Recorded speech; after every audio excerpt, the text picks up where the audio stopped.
writing to the church in Corinth, and we already know that the church in Corinth is not a very mature church, that they are filled with the gifts of the Spirit, but they still have a great deal of carnality. They're kind of caught between these two different states of being. On one hand, they're prophesying and they're speaking in tongues and they're operating in the gifts, but they have not yet been refined to have the order and the infrastructure that's necessary to be adept at the gifts.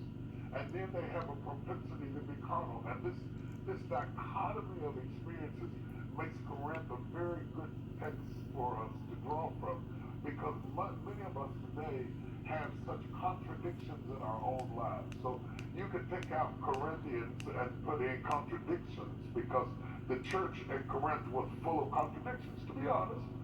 All of us have some contradictions in our lives and areas in our lives that we need to develop and grow in. And don't let anybody fool you and come in and speak to you in such a way that they make you think that somehow they have graduated from contradictions. There are contradictions in all of our lives that keep us at the feet of Jesus, lest the mercy of Mm-hmm. God be wasted.